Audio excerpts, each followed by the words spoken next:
네. 네, 오늘은 이제 크게 나와서 세 번째 단락인데요. 어제까지는 이제 순서를 제가 좀 바꿔서 시간 때문에 바꿔서 구두자하고 직접 면대했을 때 거의 저 같은 경우는 이제 4번 정도 바쁘면 압축해서 2번 이렇게 합니다. 그래서 그거를 금요일 저녁과 어제 저녁에 함께 나눴습니다. 오늘 이 시간에는 이제 우리가 복음을 전하는 사람들이잖아요. 전해야 되잖아요. 이제 전도자. 이 전도자가 가져야 될 소양이라고 할까요? 사전 지식 이런 것들을 알고 이제 전하면 좋겠다. 이런 차원에서 그런 내용들을 정리해서 함께 나누도록 하겠습니다. 먼저 시안서를 읽고 가야죠. 예. 오래된 시입니다. 2009년도 1월 1일 날 쓴 거네요. 예, 오직 사랑. 제가 이제 가끔씩 해마다는 아니고 1월 1일 새해가 되면은 이제 시 한 수씩 쓰는 경우가 있어요. 그게 아마 여러 수가 있습니다. 이제 그 중에 하나인데 주님 사랑을 생각하면서 쓴 시입니다. 읽겠습니다.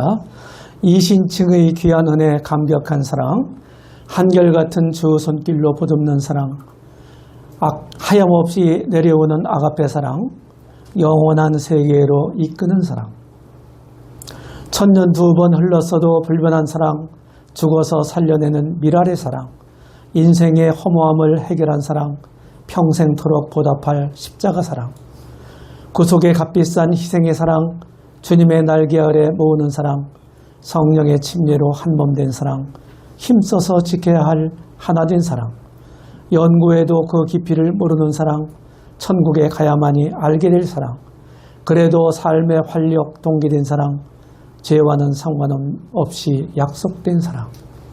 네. 우리가 이런 사랑 가운데 살고 있습니다. 네. 하나님은 주권자시죠? 어제도 그제도 말씀을 드렸습니다. 우리가 인정하지 않더라도 하나님이 누구신지 몰라도 하나님은 여전히 하나님이시고 주권자십니다. 네, 성경이 그걸 말하고 있죠. 네. 저는 이제 전도자들이 꼭 기억해야 될 게 뭐냐, 복음의 가치를 좀 알았으면 좋겠다. 마치 이제 우리는 이제 은혜의 복음을 많이 강조하는 편이죠. 그래서 이제 우리 밖에 있는 사람들은 은혜주의자라고 얘기를 하는 사람들도 있어요. 그 말이 뭐 싹 틀린 말은 아닌데 그거는 좀 부정적인 의미로 하는 말 같아요. 은혜의 복음 틀림없죠. 그럼에도 불구하고 우리 편에서 구원을 받아야 할 받은 우리 편에서는 100% 은혜죠. 전적인 은혜입니다. 그런데 그 은혜를 베푸시는 하나님 편에서 볼 때는 그런 게 아니잖아요. 그렇죠? 우리가 공짜로 받는다고 해서, 은혜로 받는다고 해서 그냥 진짜 값싼 그게 은혜인가? 이제 그게 아니라고 하는 거예요. 그러니까 전도자는 복음이 얼마나 존귀한 것인가? 이것을 분명하게 알고 가야 되겠다 하는 거예요. 첫 번째, 제가 2가지 얘기할 건데요. 첫 번째는 복음이 어떻게 이루어졌는가를 생각하라는 거예요. 어떻게 이루어졌나요? 하나님의 아들, 다시 말하면 우주 만물을 창조하신 창조주 하나님, 그분이 사람으로 태어나셨잖아요. 그래서 인류 역사 이래로 유례가 없이 우리가 믿는 예수님은 하나님이시면서 동시에 사람이세요.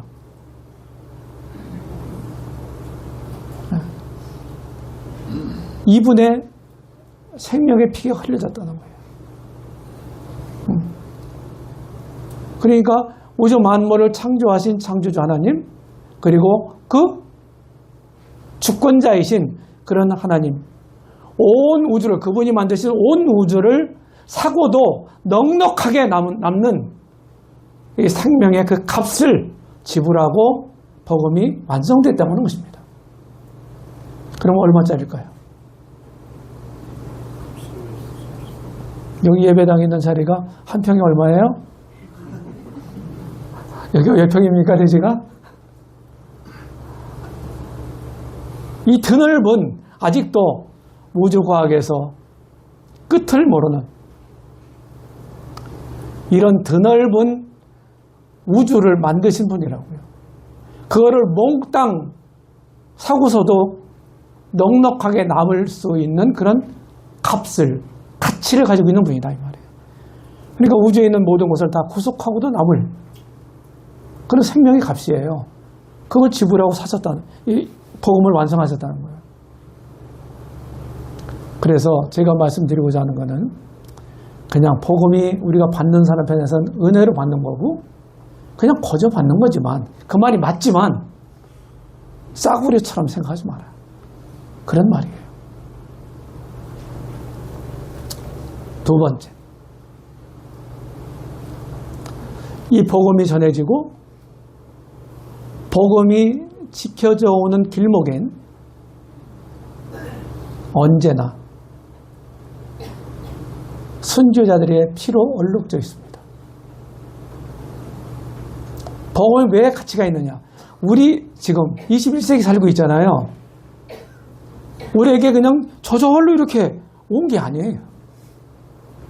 우리 앞서서 이미 먼저 믿고 이 복음을 위해서 헌신하고 이 복음을 위해서 자기 삶을 불살른 이런 많은 믿음의 선진들이 이 복음을 목숨을 바치면서 지켜왔기 때문이에요.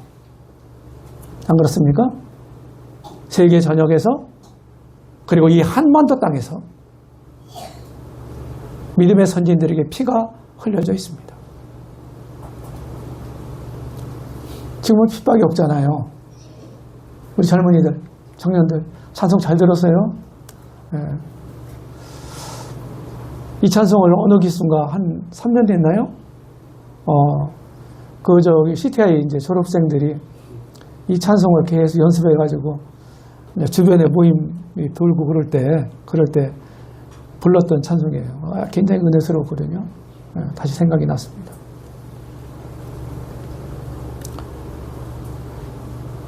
지금은 핍박이 없잖아요. 그런데 여러분들의 여기 청년들의 이제 아버지, 어머니, 기성세대들이죠. 우리 세대들 처음 믿을 때는요, 그냥 거저가 아니었어요. 뭐 목숨을 바칠 정도는 아니었는데 어려웠습니다. 네. 핍박 받았어요. 네. 근데 여러분들은 너무 손쉽게, 쉽게, 가볍게 복음을 알게 됐잖아요. 그러니까 훨씬 더 그 가치를 여러분들이 덜 느낄 수 있어. 그렇죠? 그런 점들을 여러분들이 좀 주지할 필요가 있다. 이런 말씀을 드리고자 하는 겁니다. 이 복음이 이렇게 아주 진귀한 거다 하는 것을 먼저 마음에 생각하시면 좋겠습니다. 자, 그 다음에 이제 복음은 변질될 수 있다. 우리가 지금 믿고 있는 진리, 그 말씀에 의해서 우리 신앙이 형성되어 있죠. 신앙의 어떠함이 형성된 거죠. 내가 믿는 내용에 의해서 그 신앙의 모습이 이루어지는 거예요.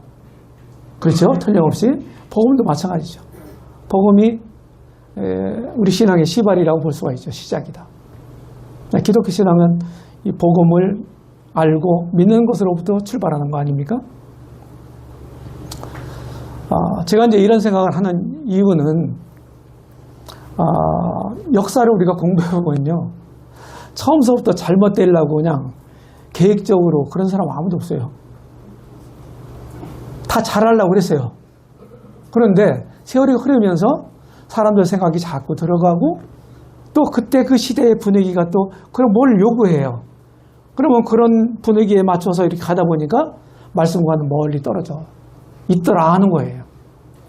한참 시간이 흐른 다음에는. 이렇게 해서 변질되는 거거든요. 복음도 마찬가지예요. 한국 대한민국에도 공식적으로 1885년 미국에 선교사들이 들어왔다고 그러잖아요. 언더우드, 아펜젤러 이런 분들이 같은 해에 들어왔대요. 구한 말에. 그때는 전 세계적으로 복음이 불길처럼 일어날 때였잖아요. 그러니까 그분들도 이 순수한 이신칭의 복음을 다 믿었고 구원받았고 그 복음을 가지고 온 거예요. 한국에. 복음 전했죠. 그런데 그들이 그 선교사 1세대들이 이제 다 주임 나라 가고 세월이 한 60년, 70년이 흐른 다음에 우리 모임이 60년대 초반에 시작됐다고 그랬잖아요. 그때는 언제냐? 그때가 개신교 들어온 지 한 70년, 80년 됐다가 한 75년 공식적으로. 그때는 어땠어요? 여기 오래되신 분들, 60년대에 구원 받으신 분들 계신가요? 손 들어보세요. 60년대 구원 받으신 분들. 한 분도 없어요? 80년대. 여기는? 아니, 그래, 다른 데서라도 구원 받으신 분들. 여기 남원 모임 생긴 거 말고, 각 개인으로 구원 받으신, 이게 60년대 구원 받으신 분 있으시냐고요? 없죠? 그때는요, 한국 기독교의 분위기가 어떤 거였냐면요, 기복신앙과 율법주의로 빠져 있을 때예요. 최초의 선교사들이 와서 복음을 전했는데, 제대로 된 복음을 전했는데, 세월이 흐르면서 여기 한국에 정착되면서 한국의 토속적인, 그리고 종교적인 이런 것들이 결합되면서 기복신앙. 장독 때 정한석 떠놓고 막 빌면 잘 되잖아요. 그죠? 이게 무속신앙, 샤머니즘이잖아요. 그리고 모든 종교가 뭡니까? 행위 구원이란 말이에요. 네가 잘해야 너 구원만 받아. 자기 구주화예요. 종교는요. 자기 구주화.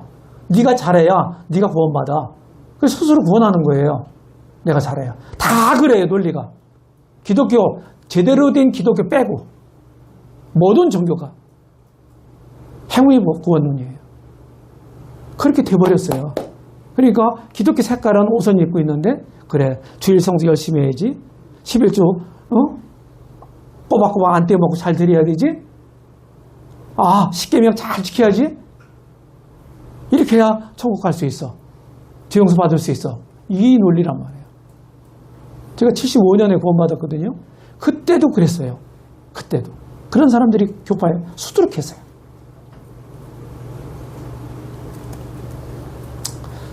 제가 이런 얘기를 하는 얘기는 우리도 그냥 그래 뭐 여태까지 선배들이 뭐 반세기 이상 잘 지켜왔는데 뭐 우리도 잘 되겠지 뭐 이런 안이한 생각 하지 마시라 이 말이에요. 특별히 젊은이들 신신당부합니다. 우리가 항상 마음에 기억해야 할 게 뭐예요? 저는 CTI에서 두 가지 얘기를 해요. 꼭 마음에 새겨라. 우리는 성경으로 돌아와서 성경대로 하자. 이게 우리 신앙의 모토 아닙니까? 여기 부인하실 분 있어요? 대답 없는 건 없는 걸로 알겠습니다. 그래서 back to the Bible, according to the Bible 하자. 이거 늘 강조해요. 그게 우리 신앙의 건전성을 지킬 수 있는 방법이에요. 그러니까 선배들이 잘 가르쳐줘서 카더라 통신하면 안 돼요. 신앙은. 여기는 뭐 전라도인데 경상도 가면 누가 이렇게 카더라. 어떤 강사님 와가지고 이렇게 카더라. 그러면 안 돼요. 성경으로 확인해야 돼요. 성경으로. 잘 들으시고 가르침 잘 받으시고 베리아 사람들처럼 그것이 그러한가 하여 날마다 성경을 상고했다. 저는 그 말씀을 사도행전 17장 11절 이하의 말씀을 베리아 모토라고 부릅니다. 이런 모토를 우리 가지고 있어야 돼요. 데살로니가 사람들은 베리아 사람, 데살로니가에 있는 사람보다 더 신사적이다. 신사, 젠틀한 게 뭐예요? 데살로니가에서 막 반대만 받았잖아요. 그리고 옆 동네, 조그만 동네로 와가지고 복음 전하니까 이 사람들은 잘 들어줘. 너무 좋잖아요. 그리고 그것을 성경을 확인해. 그래서 믿는 사람들이 많고 그랬어요. 우리가 이런 태도가 굉장히 필요하다 하는 얘기입니다. 진리는 검증과 교정이 필요하다 하는 거예요. 계속해서. 자, 이런 글씨를 제가 이제 이렇게 만들어 봤습니다. 좀 비슷하죠? 글씨가. 그죠? 글씨를 아는 분들은, 틀린 글자예요. 이렇게 얘기할 수 있어요. 제가 이제 이걸 뭘 비유해서 이제 제가 설명하려고 하는데, 이거는 이제, 이렇다 이 말이에요. 일일이 이제 설명 못 합니다. 이게 진품이고, 요건 좀 작잖아요? 유사품이야. 요거는 모조품이야. 그 모조품 붙잡고 진품처럼 착각할 수가 있다 이 말이에요. 그렇죠? 시간이 가면서 우리가 주의를 기울이지 않으면 우리도 변질될 수 있다는 거예요. 역사가 웅변하고 있다 하는 것입니다. 복음의 이슈들이 있습니다. 기독교계에. 제 세 가지 얘기했어요. 율법주의, 무법주의, 그리고 혼합주의. 어떤 주장을 하더라도요, 잘 생각해보면 이 세 가지 범주 안에 다 듭니다. 다 들어요, 여기에. 셋 중에 하나예요. 우리 모임 얘기 좀 할까요? 자, 지금부터 한 10년 넘었나요? 우리가 이제 완전 소화주의라고 그렇게 얘기했던 거 아시나요?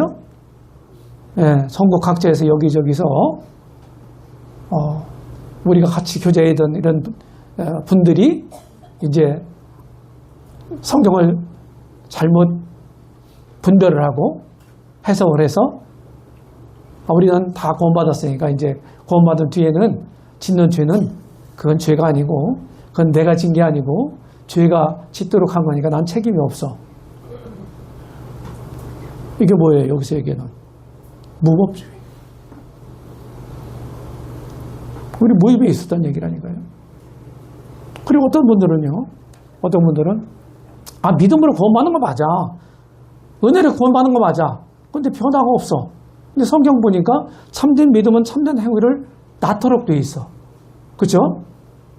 참된 행위가 구원의 조건은 아니지만은 믿음으로 우리가 구원받는 거지만은 진짜 믿으면 변화가 반드시 따라오도록 돼 있더라 이 말이에요. 근데 그것을 거기까지 좋아요. 근데 행위가 반드시 변화된 행위 모습이 있어야만 그 사람은 구원받은 거야. 이렇게 표현하는 거예요. 자, 뭐가 문제가 있나요? 여기는 행위의 포인트를 두는 거예요. 그러면 그 변화된 행위라고 우리가 단정할 수 있는 기준선은 어디까지인 거예요? 우리가 알 수 없거든요. 사람마다 각자 다 달라요. 이게 거기에 강조하는 사람들이 있었어요. 이것도 모임 안에서 있었습니다. 이런 게 일종의 저는 혼합주의라고 봅니다. 그래가지고 모임은 교제가 끝나고, 교제 이제 어려움이 되잖아요. 그러니까 교제가 어려워지고, 끊기고, 이렇게 실제로 있었던 얘기입니다. 우리 모임은 노골적인 율법주의는 없는 것 같아요. 구약에 있는 십계명을 다 지켜야 되고, 이런 거. 그런 분들은 없는 것 같습니다. 이런 이슈들이 기독교계 안에 있다 하는 거예요. 그래서 우리가 얘기할 때도 표현할 때 잘 표현해야 돼요. 특별히 이 중요한 교리들, 중요한 진리들에 대해서는 더 신중한 표현이 필요해요. 프라이버시가 있긴 한데 그냥 실명은 거명하지 않고. 어떤 전도자가 있었어요. 어느 캠프에 가가지고, 청년 캠프에 가가지고 2세대들이 막 믿었다고 하는데 변화가 별로 없거든. 보니까 시원찮아. 그거 믿는 것 같지도 않아. 그러니까 변화된 삶이 안 나타나면 그거는 가짜다. 구원이.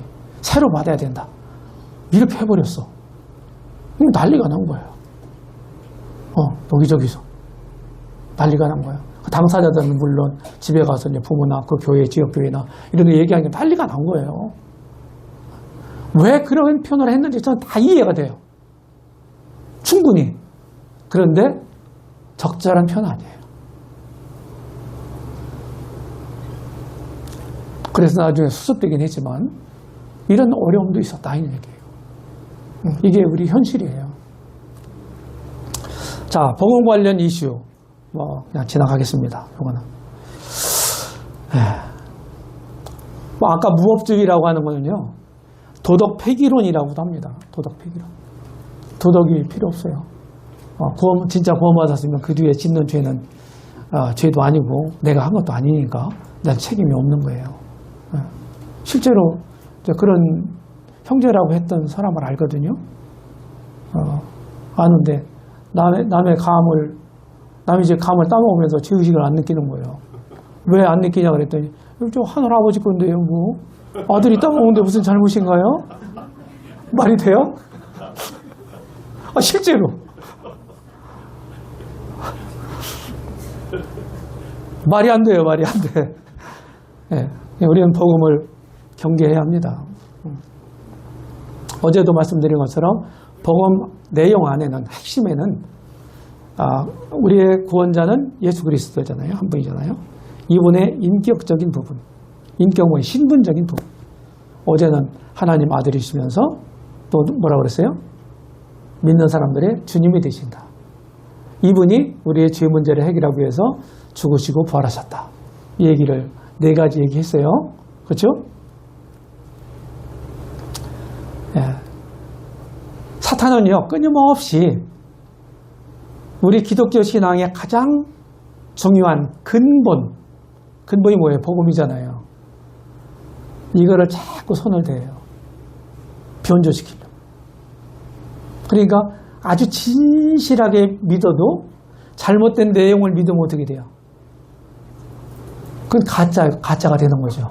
맞아요?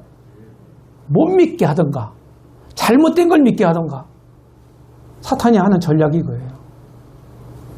복음과 관련해서 구원받는 문제와 관련해서 아예 구도자들이 무슨 수단을 방법을 동원해서 못 믿게 하는 거예요. 핑계대고 막 다른 생각 잡생각 들고 주변 사람들이 막 뭐라고 하고 이렇게 해서 못 믿게 하는 거예요. 그런데 이 사람은 믿고 싶어. 믿고 싶은 구도자가 있어. 그런데 그 내용이 잘못된 내용을 진실하게 믿으려고 하는 거예요. 그래서 잘 믿으면 된다. 이게 다가 아니다 이 말이에요.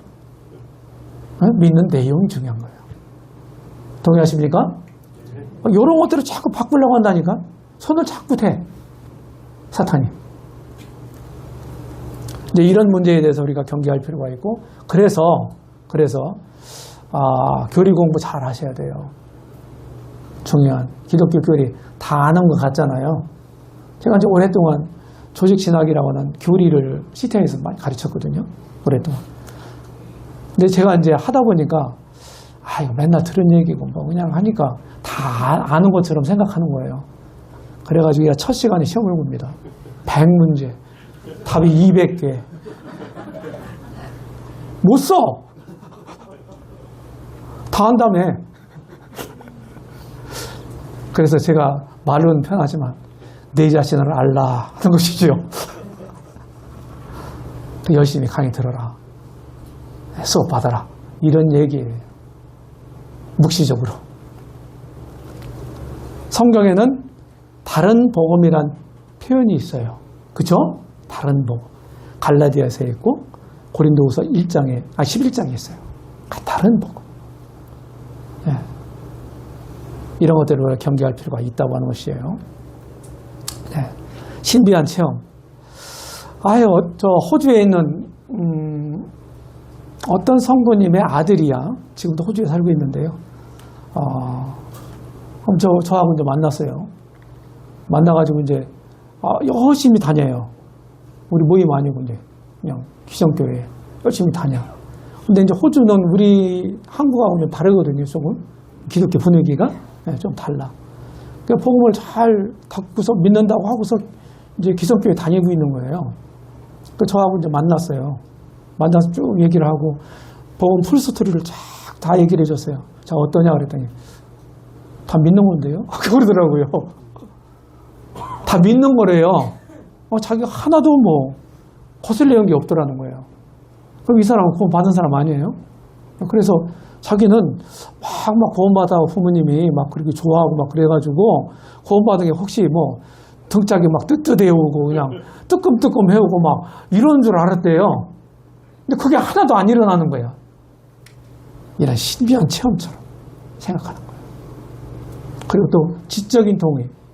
특별히 이제 믿음 2세들에게 이게 많거든요. 복음을 귀에 딱지가 앉을 정도로 들었잖아요. 어렸을 때부터.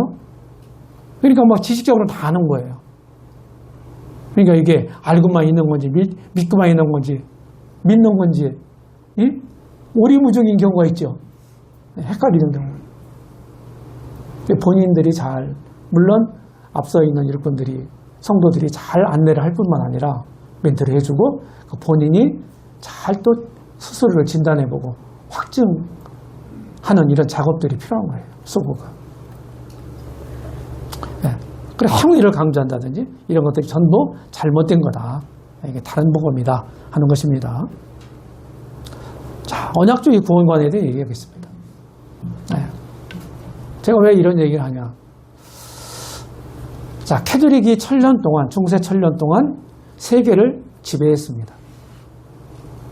1517년에 캐톨릭 신부였던 독일 사람 마틴 루터가 자기가 몸담고 있는 그 캐톨릭이 막 면벌부라고 하는 것을 노트를 만들어 파는 거예요.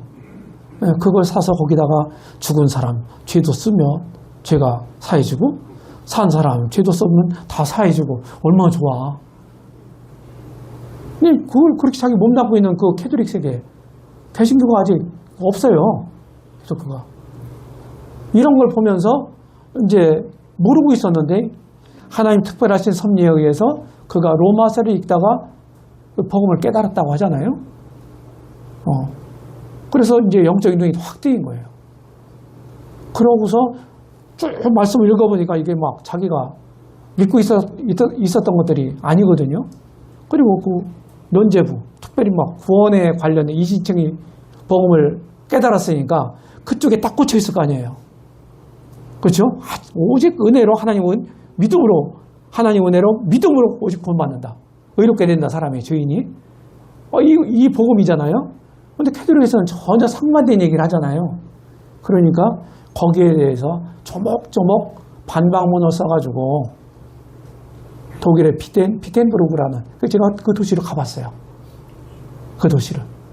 거기 성당 정문에 붙였다고 하잖아요. 95개 반박문은요. 그래가지고 그것이 종교개혁을 하자 이렇게 하려고 한 게 아니라 잘못된 거를 지적하고 그거를 좀 개선하려고 그렇게 했다고 하는 거예요. 그런데 그게 종교개혁의 도화선이 된 거예요. 그 반박문 게시가. 그게 이제 1517년 10월 31일이라고 하더라고요. 역사가. 10월 31일. 10월달 말일날이죠.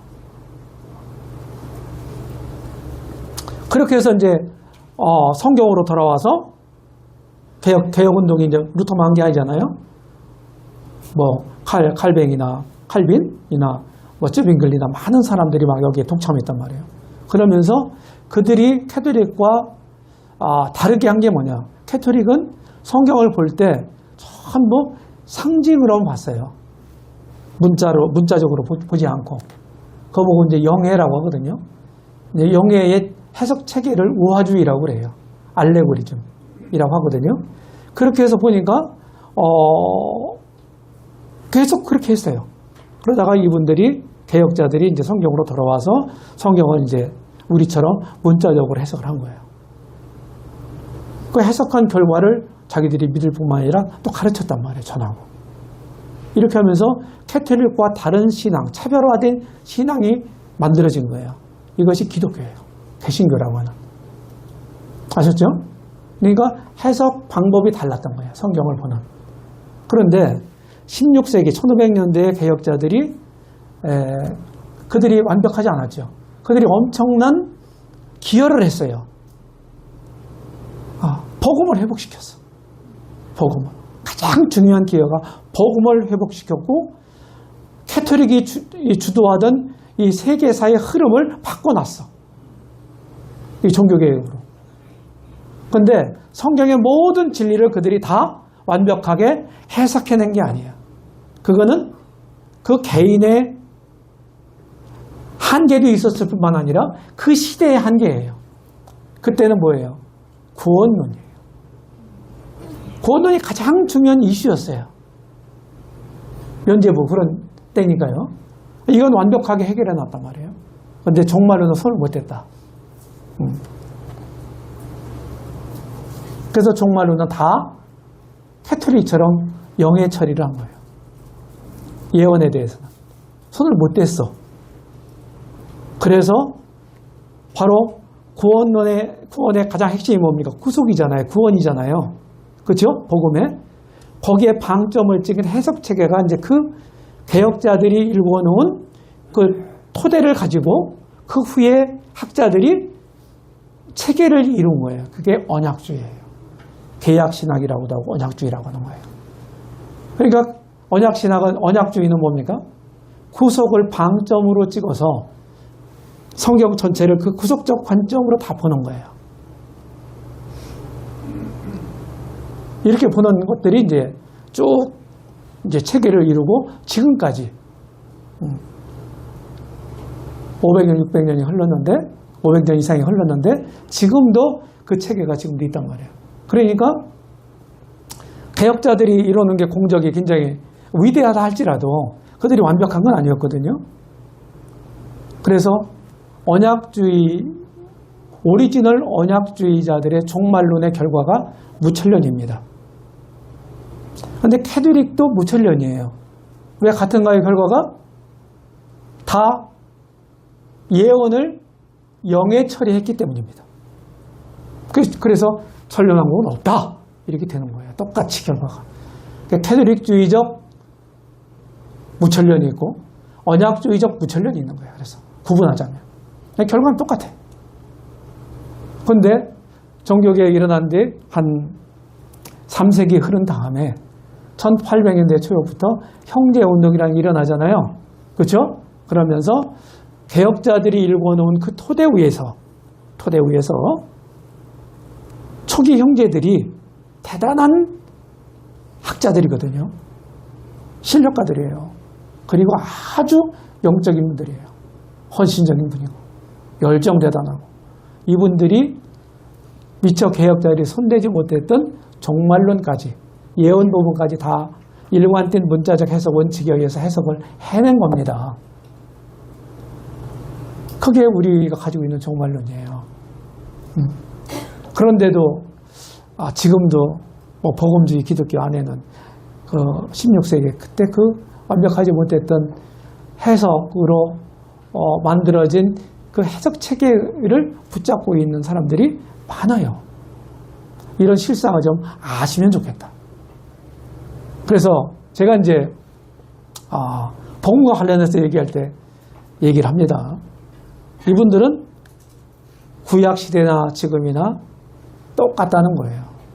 믿는 내용도 똑같고 구원받는 방법도 똑같고 다 똑같다. 다를 게 없다 하나도. 자, 여러분들 제가 이런 표현을 썼는데 마음에 어떤 생각이 드시나요? 그럼 틀리다는 얘기요? 이렇게 생각하시는 분이 있다면은 여러분들은 지금 오해하고 있는 거예요. 잘 들으십시오. 저도 처음에는 한참 고민했습니다. 근데 이게 맞더라고요. 모임에서 가르치는 게 맞아요. 근데 이런 것들은 이제 노골적으로 얘기를 하지 않았는데 실제로 이제 우리를 뭐 세대주의라고 그러잖아요. 근데 그게 이제 나쁜 의미로 좀 쓰이기도 하고 막 그러는데 비판도 하고 하는데 절대 잘못되지 않았어요. 절대 잘못된 게 아닙니다. 그래서 이 얘기는 NTM이라고 하는 데 있죠.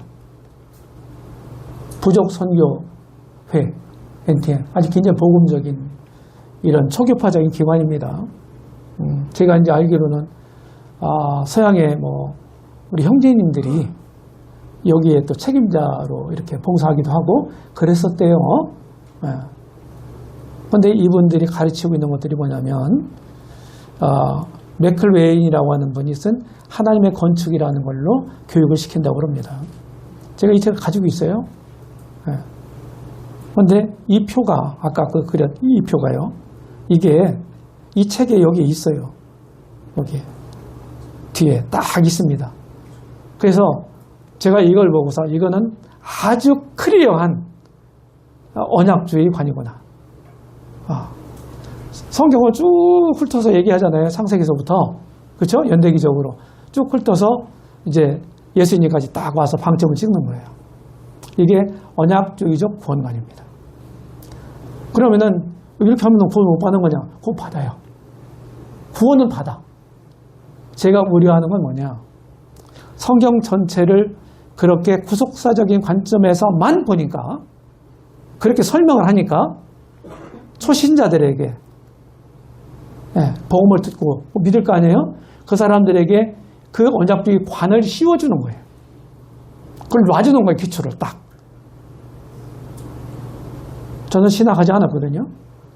신학을 하지 않았는데 제가 보니까 성경을 연구하고 공부하고, 신학이라는 게 뭡니까? 신학교 다니는 게 신학하는 건가요? 하나님 배우고 성경 공부하면 신학하는 사람이에요. 맞아요, 안 맞아요? 그리고 실제로 이제 세월이 좀 믿은 지 세월이 지나가다 보니까 제가 신앙이 있잖아요. 그리고 성경 보니까 나름대로 어떤 체계가 세워지잖아요. 맞죠? 그게 신학이라고요. 나름대로의 신학을 가지고 있더라고요, 제가요. 그렇다고 해서 뭐 독특한 건 아니에요. 독특하면 큰일 나죠. 우리 형제자매들과 공유할 수 있는 그 신학을 가지고 있단 말이에요. 그래서 제가 우려하는 건 그런 거예요. 맨 처음에 기초를 놓는 사람이 누구냐? 이게 중요한 거거든요. 어떻게 놓느냐 중요한 거거든요. 그래서 성경을 보는 틀을 딱 놔주는 거예요. 언약주의적으로. 그래서 조심해야 된다. 저는 그 말씀을 조심스럽게 말씀을 드립니다. 네, 이해하세요? 네. 근데 이 방법이 유일하다. 복음 전하는 방법이 유일하다. 이 방법만이. 그럼 이 방법 해야죠. 근데 그렇지는 않잖아요. 그렇죠? 제가 말씀드리고자 하는 건 바로 그런 겁니다. 자, 세대주의 구원관이 있습니다. 예수님 구속 완성된 때가 있었죠. 최근에 이제 학자들에 의하면 주님이 죽으신 해가 AD 33년이라고 그러죠. 네? 뭐 주 30년설, 33년설 이렇게 있습니다. 또 신학계에서 또 논쟁이 있어요, 이게요. 30년설을 많이 가르쳐왔기 때문에 신학계 교수들은 꿈쩍도 안 해요, 잘. 이해합니다. 그런데 제가 여러 모양으로 이렇게 봤을 때 33년이 맞아요. 맞는 것 같아요. 그래서 저는 33년으로 얘기합니다. 이렇게 하는데, 지금 언약주의 구원관하고 신약 시대에는 똑같습니다. 우리 세대주의 구원관하고. 근데 구약이 다른 거예요. 구약 시대 때 우리처럼 예수님이 내 죄를 위해서 피 흘려 죽으셨고 다시 부활하셔서 그런 예수님을 믿고 구원받았을까요? 그럴 수 있나요? 성경 한 번에 확 기록된 게 아니잖아요. 성경은 하나님의 계시인데 어떤 계시? 점진적 계시. 점진적 계시예요. 그러니까 하나님이 알려주신 뭡니까? 알려주신 만큼만 알 수 있어. 그죠? 자, 제가 계시하겠습니다. 히티아에서 하는 버르장머리인데. 자, 제 오른손에 뭐가 있을까요?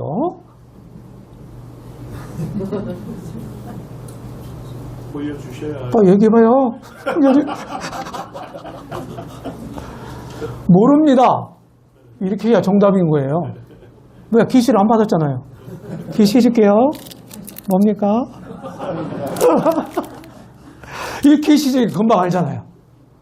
근데 계시를 안 해준 것까지 다 안다? 이 넌센스예요. 이해되시죠? 세대주의는 그래서 뭐냐? 구약시대 때 각 믿음의 사람들에게 하나님이 말씀을 주셨어. 아브라함이 주셨고 노아에게도 주셨고 모세에게도 주셨고. 그렇죠? 그 말씀하신 하나님을 그들이 그 말씀을 믿었다고 해주신 말씀대로. 그 말은 무슨 말이냐? 말씀하신 그 하나님을 믿었다는 얘기예요. 우리 신앙의 대상은 하나님이에요. 신약적으로 표현하면 예수님이라고 하는데 예수님이 하나님이잖아요. 그렇죠? 이런 것들을 우리가 구분할 필요가 있다 하는 거예요. 찰스 라일이라고 하는 이제 세대주의 학자, 달라스 신대원 조직생활 교수였었고, 우리 저 김아리 형제님이 다니는 학교 그 설립자 아닙니까? 라이리가 맞죠? 네. 그레이스 세미너리. 네. 이분이 그 세대주의가 계속 막 공격을 받으니까 이제 세대주의 변정서를 썼어요. 근데 그거를 또 소천한 정병원 형제님이 90년대 초반에 그걸 번역해가지고 또 전주출판사에서 출판했단 말이에요. 네. 제가 그거를 처음에 사서 읽는데 90년대 그 나온 직후에 읽는데 이게 걸리는 게 계속 있는 거예요. 제가 언약주의 교육을 받아본 적도 없고, 제가 구원받을 때부터 엠마오 교재로부터 교재로 양육을 받기 시작해갖고 지금에 이르고 있는데 잘못 알고 있었던 거예요. 네. 그래서 되게 쉽게 표현하는 게, 야, 구약시대 때는 오실 메시아를 믿었고 예수님을 믿었고 신약시대는 오실 예수님을 믿는다. 이렇게 표현하잖아요. 이게 이제 간단하게 표현하는 말로 이렇게 생각이 드는데 이게 언약주의적인 표현이에요. 물론 구약시대 때도요. 아직 예수님이 안 오시고 예수님에 대해서 잘 모르고 십자가에서 안 죽으셨고 아직 그쵸? 죽으실 거잖아요. 다시 부활하실 거잖아요. 그걸 몰랐어. 이루어지지 않았어. 그런데 하나님 당신이 하시는 말씀을 구약시대 때 하시는 말씀을 그대로 믿는 사람들은 당신의 아들인 예수님이 이 땅에 오셔서 앞으로 이룩할 구속을 근거로 구원하시는 거예요. 구약시대 때도. 무슨 얘기인지 아시죠? 근데 믿는 내용은 예수님을 믿고 구원받았다. 이건 아닌 거예요.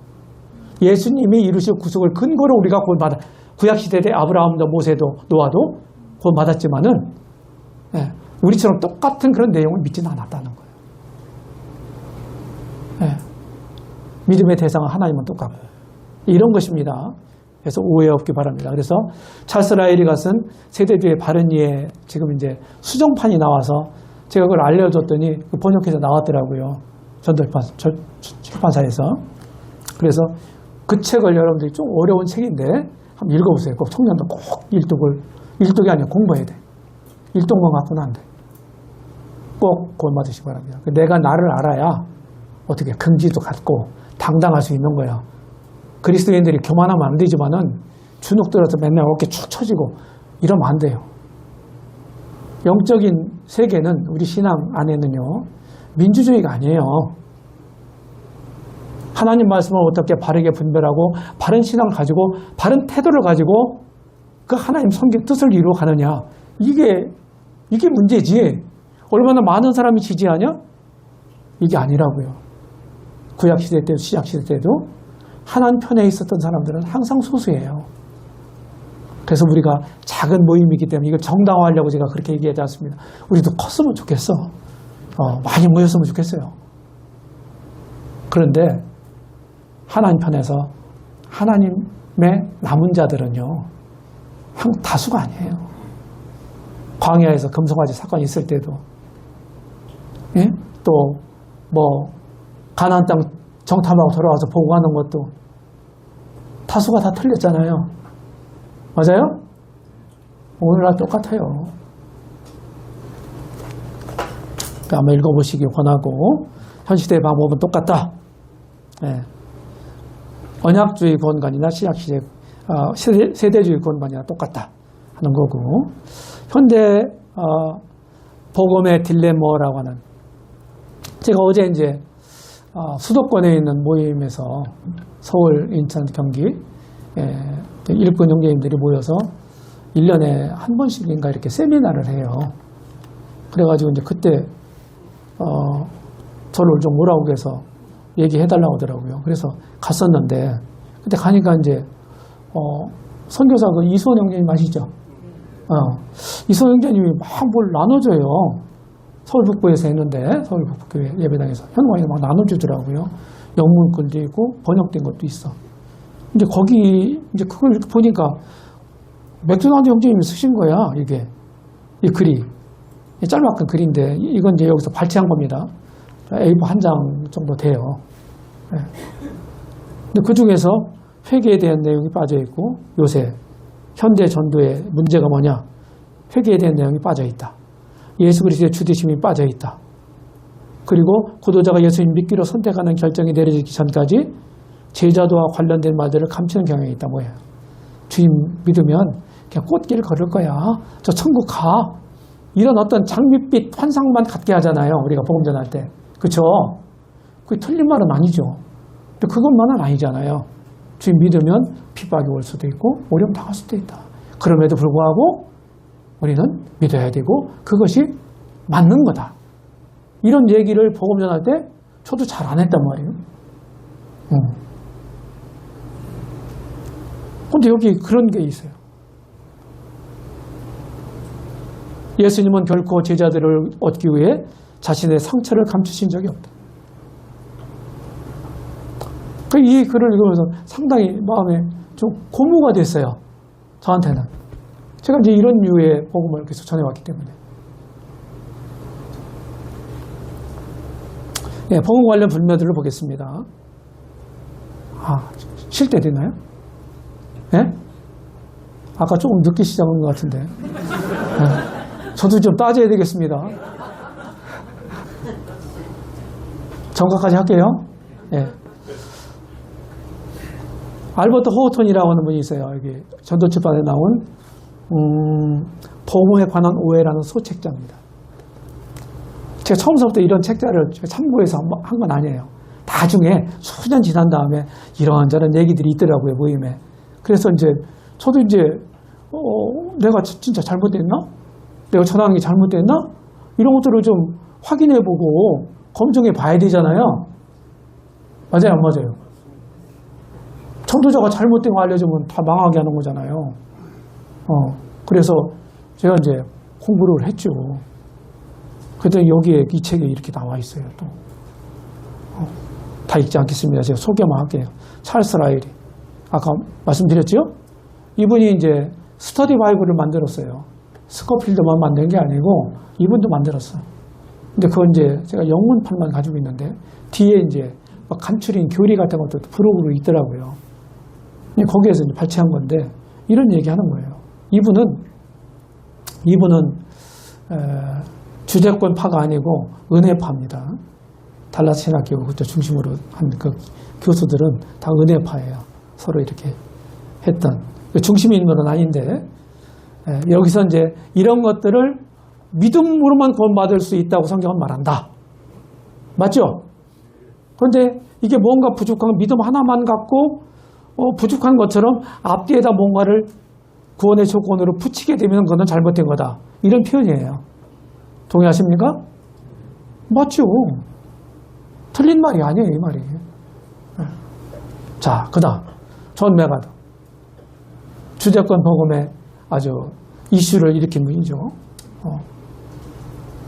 이분이 구원 얻는 믿음이란 무엇인가?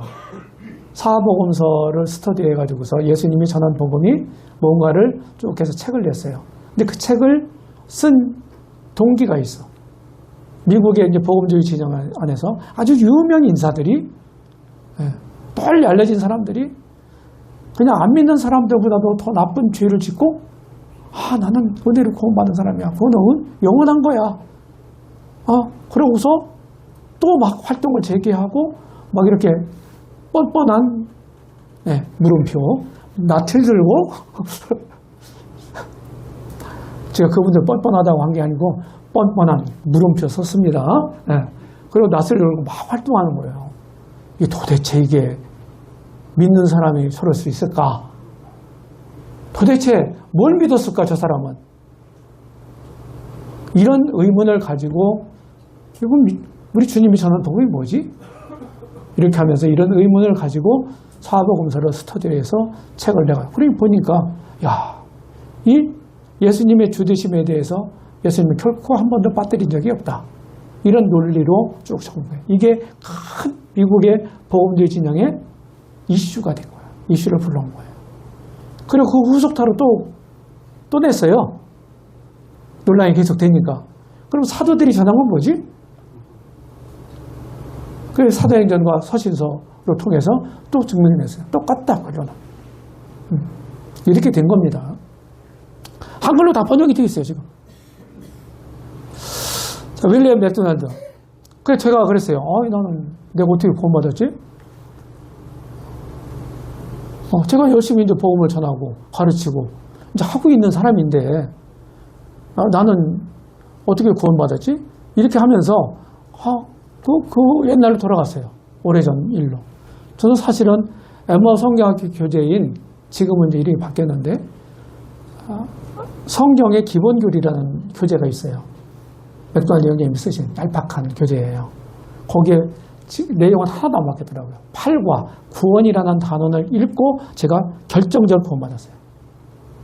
막 개인 상담도 하고 했어요, 제가요. 그렇게 했는데 실제로 그 책을 보고 제가 이제 기독교에 대해서 문외한이니까 기독교 집안에 태어난 것도 아니고 교회 다닌 전력도 없고 그러니까 처음 봄 듣는 거거든요. 그러고서 사고도 수양회 친구의 초청으로 이제 참석해서 구두자가 오니까 막 우리 모임 그러잖아요. 막 벌떼처럼 달려들어가지고 막 기분 좋으니 막 아이고 진짜 죽는 줄 알았습니다 그때. 그때는 4박 5일을 했어요. 거기 뭐 샤워 시도도 별로 없고 그때 막 목이 뜯기고 막 그래가지고 다 못 끝내고 중간에 제가 도망 나왔어요. 도망 나왔다고 진짜로. 3일째인가 해서 도망 나왔어. 그래가지고 저한테 그 인도한 그 친구가 원래 저희 시골 동네 충남 청양 칠갑산 거기서 이제 초등학교도 같이 다니고 막 이랬던 형제예요. 이랬던 친구예요. 절친한 친구. 요새 뭐 베프라고 하잖아요. 중학교 때 그 용인 남사로 이사 간 거야. 맥카피가 세운 남사 중학교 그 미션 스쿨에 이제 거기에 전학 간 거예요. 그 선생님들이 구원받은 형제자매들이 있을 거 아니에요. 그 복음을 듣고서 그냥 자연스럽게 복음 듣고 구원받았다는 거예요.